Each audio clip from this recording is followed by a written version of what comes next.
2026 FIFA বিশ্বকাপ কেবল মাঠের football দিয়েই নয়, গ্যালারির নানা অদ্ভুত কাণ্ডকীর্তি দিয়েও ইতিহাসের পাতায় জায়গা করে নিচ্ছে। আর এই তালিকার একদম শীর্ষে আছেন তুরস্কের এক ব্যতিক্রমী সমর্থক।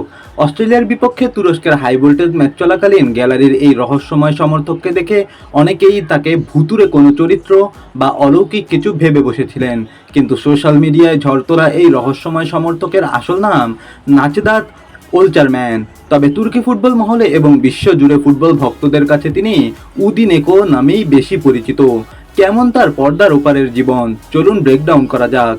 প্রথম দেখায় তাকে যতটা ভীতিকর মনে হয়, বাস্তব জীবনে তিনি কিন্তু তার একদম উল্টো। ফুটবল মাঠের বাইরে নাচদাত ওলচারম্যান তুরস্কের একজন অত্যন্ত সফল এবং সুপ্রতিষ্ঠিত জুয়েলারি বা গহনা ব্যবসায়ী।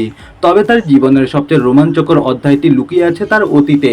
ব্যবসায়ী হওয়ার আগে তিনি তুরস্কের অত্যন্ত কঠোর এবং সুশৃঙ্খল আইন শৃঙ্খলা রক্ষাকারী বাহিনী ন্যাশনাল জেন্ডারমারি তে দেশের হয়ে কাজ করেছেন।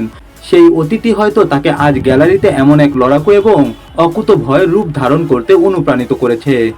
অনেকেই মনে করতে পারেন বিশ্বকাপের মঞ্চে সস্তা জনপ্রিয়তার বা ভাইরাল হওয়ার জন্যই হয়তো নাচদাত এই সাজগোজ করেছেন। কিন্তু সত্যটা হলো এই বিশেষ সাজ হুট করে নেওয়া কোনো সিদ্ধান্ত নয়। এটি তার প্রিয় তুর্কি ক্লাব বেসিকতাস এবং তুরস্ক জাতীয় দলের প্রতি একনিষ্ঠ ভালোবাসার বহিঃপ্রকাশ। নিজের মুখমণ্ডল কুচকুচে কালো রঙের রাঙিয়ে তিনি মূলত ব্ল্যাক বুল বা কালো ষাঁড়ের একটি প্রতীকী রূপ ফুটিয়ে তোলেন। তুর্কি সংস্কৃতি এবং ফুটবলীয় উন্মাদনায় এই ব্ল্যাক বুল হলো প্রচণ্ড শক্তি, চরম সহনশীলতা এবং মাঠে শত প্রতিকূলতার মাঝেও কখনো হাল না ছাড়ার অদম্য মানসিকতার এক জীবন্ত প্রতীক।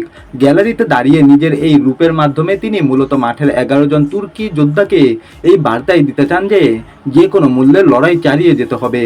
ফুটবলকে ভালোবেসে জুয়েলারি ব্যবসায়ী নাচদাতের এই ব্ল্যাক বুল রূপ সত্যিই অনন্য।